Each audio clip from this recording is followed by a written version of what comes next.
What's up, Brollies? In today's video, we're taking a look at something cool from one of the largest brands when it comes to mechanical keyboards, Skyloong.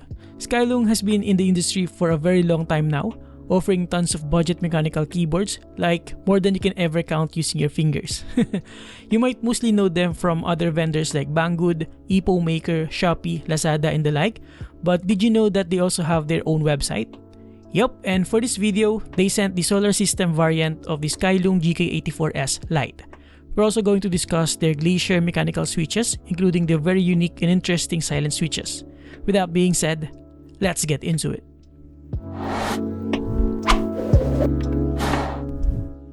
Alright, so I've been reviewing Skyloong keyboards for several years now, and the packaging remains the same, with a Skyloong branding and a grey box. Inside it, we have the Skyloong GK84S Lite itself, featuring the PBT solar system themed keycaps.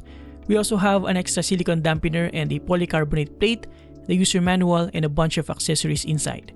We have a nice braided USB Type-C cable with a Velcro strap and a ferrite choke, some Skyloong Glacier switches. We actually have two sets here, the standard variant and the silent version, which we'll talk more about later with some sound test comparisons. Inside the box, we also have 4 extra function row keycaps, a couple of polycarbonate plates for the standard spacebar and the optional split spacebar layout, some mounting screws and standoffs for the plates, and switch and keycap pullers. Now, at first look and touch, it looks exactly what you would expect from a Skyloong GK84S Lite, just with a different set of keycaps. The one we have here is the plastic case variant, so there's a bit of flex on it, but not so much, and weighs around 860 grams. I actually did a review of the aluminum barebones kit of this, which is an entirely different experience since I also modded it and used my own set of keycaps and switches. You can watch it here if you're interested. Now, going back, this keyboard features a 75% layout with 84 keys, so we have some of the nav cluster keys here on the right side, dedicated arrow keys, and full function rows up top. Of course, to accommodate this compact form factor, the right shift and some of the bottom row keys here were reduced in size. Other than that, a pretty standard ANSI layout. Flipping it on the front side, you'll see that this plastic chassis has chamfered edges and features a high profile form factor that hides the switches for a cleaner look. It is also a bit slanted for a more comfortable typing experience, partnered with the comfortable cherry profile keycaps. At the back, the chamfered edge is more prominent, and we also have the USB Type-C port here in this corner. Turning it all over at the bottom, we have 4 flip-out stands, 2 of which are shorter, and all of them have rubber tips as well. We also have 4 rubber feet to keep this thing stay in place, and what I like about this is the extra brushed aluminum badge at the center with some branding and technical details.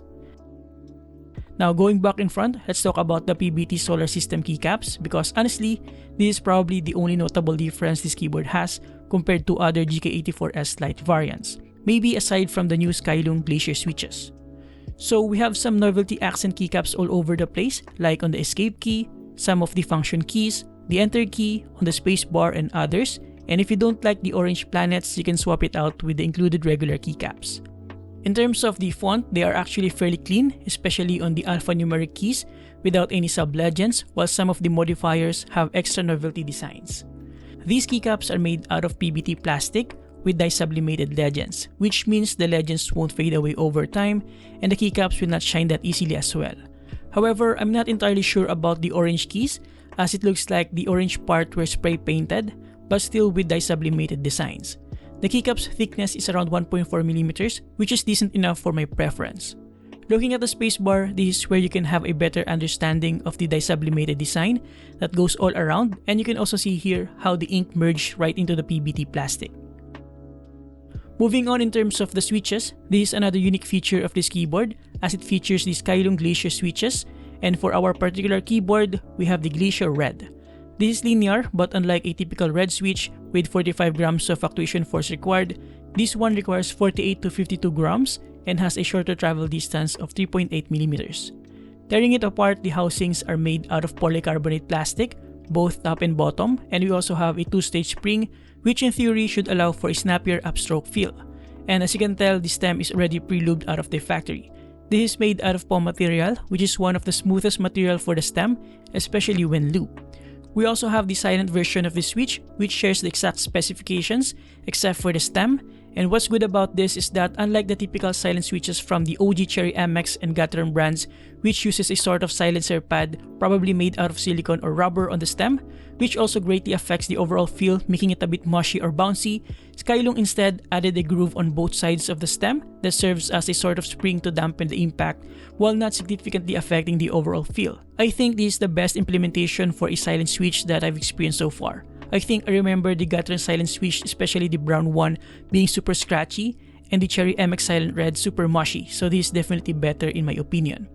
Now before we move on, here's a quick sound comparison between the regular and silent versions of the Skyloong Glacier switches.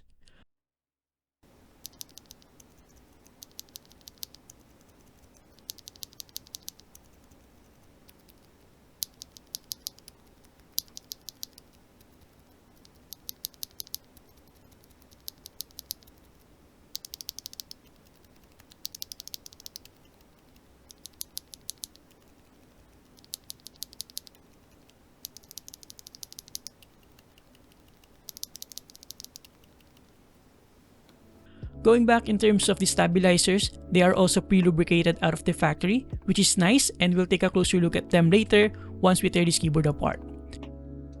Speaking of tearing this keyboard apart, this is one of the easiest keyboards to modify since the teardown experience is pretty easy. After removing the keycaps, if you only want to access the bottom case, all you have to do is remove the screws around the plate, flip it down to allow the PCB and plate combo to drop down gently. As per my experience, this is easier than pulling it up since we don't have anything to hold on to. After that, carefully disconnect the wire connecting the PCB to the battery and you'll have free access to the bottom case. Here we have a foam dampener of around 2.6mm, but not as dense as Poron or EVA material. We also have here a 4000 mAh of battery. Now, if you also want to tear apart the PCB and plate combo, let's say you want to do the popular PE foam mod, you also have to remove the switches and remove the screws that hold the PCB and plate together. The default plate installed is made out of steel, which is why this plastic keyboard weighs almost a kilogram. Like I said, the stabilizers are pre-lubed with a substantial amount, and while the bottom of the stems is not completely flat, at least it doesn't have the typical claw dampener that most of the time needs to be clipped for a better overall sound. Now, in between the PCB and plate is Skyloong's so-called shallow gasket, which provides both sound dampening and shock absorption for a softer typing feel. Speaking of typing feel, Skyloong also includes an extra polycarbonate plate, which is one of the most flexible materials that also provides a softer typing experience, especially compared to the default stiff plate. Interestingly, we also have a spare silicone dampener right here that looks exactly the same as the default one. Now, in terms of the PCB, as with most Skyloong keyboards, we have a built-in microphone right here for the audio visualizer feature. The hot swap sockets are made by Kale. Unfortunately, it is north-facing, which means it will have some interference when used with short pole switches and cherry profile keycaps. I was able to confirm this since the default PBT solar system keycaps are cherry profile, and the Skyloong Glacier switch has a relatively short pole, so there's definitely some unwanted contact between the keycaps and the switch housing. This can be avoided either by using long pole switches or using a different keycap profile. Going back to put it all back together, you just have to reverse the process. Just make sure you reconnect the battery, of course. Now, before I share with you some sound test comparisons, I also built another version of it using the included polycarbonate plate and replaced the stock stabilizers with my standard modded stabilizers that I now use for my sound test comparisons. This was modded using the micropore tape wrap around the wire mod, and if you want to learn how I do it, you can watch my previous video here. Personally, I always prefer polycarbonate plates compared to stiffer options like steel or aluminum, since not only it reduces the possible metal pinging sounds, but also provides an overall softer typing experience as I pointed out earlier. It is also worth noting, by the way, that the included screws have silicone washers to eliminate the direct contact between the screw and the plate. So that's one nice attention to detail from Skyloong. Alright, with that out of the way, here are some sound test comparisons for you guys.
Moving on in terms of performance, like the previous GK84S Lite that I reviewed, this one features full NKRO when used in wired mode and up to 6 key rollover when used in wireless mode. And like the Everglide SK68 that I previously reviewed, which I think is also made by Skyloong, the Skyloong GK84S Lite also doesn't have a dedicated power switch, so you'll have to do some key combinations to turn the keyboard on and off, which is kind of a hassle to be honest. Speaking of key combinations, let me share with you the user manual so that you can have an idea about all of the features and functionalities of this keyboard without wasting too much of your time. As you can see here, this keyboard is compatible with both Mac OS and Windows, and we also have up to 5 layers. The standard layer, the driver layer which requires the software, the Windows and Mac OS layers, and the onboard layer wherein you can directly save your settings into the keyboard's onboard memory. We also have here all the other functions such as lighting effects, shortcuts, secondary functions of the function row, Bluetooth settings, and other miscellaneous settings. Now in terms of the software, I already tackled this in depth in my previous reviews since this is sort of all-in-one software for pretty much all Skyloong and Geek keyboards, but essentially, you can customize each individual key to function differently, like you can set it to a different primary key, number pad, media shortcuts, and so on. You get the idea. You can do this on all layers except the standard layer, and like I said earlier, you can take advantage of the onboard layer to save your customized settings so that you won't need the software after. You can also customize the lighting effects here, including the ability to do your own animations and effects, and of course, record macros or use the available presets here. Overall, a very extensive piece of software, more than you'll ever need for a keyboard. Overall, to conclude, this keyboard offers pretty much everything you would expect from the GK84S Lite with the beginner-friendly design and construction, decent sound and feel out of the box, and highly customizable features and functionalities while having a very unique and possibly niche solar system theme. The only drawback I can see here aside from the lack of a physical power switch is the north-facing sockets partnered with cherry profile keycaps out of the box. Other than that, still a pretty solid budget option, especially with already pre-lubed switches and stabilizers and a bunch of sound dampeners. And there you have it guys, thank you for watching. Thanks to Skyloong for sending this in. You can get this using the link below. Thank you for watching, subscribe if you like this, and see you next time. Have a great day guys, you're always awesome.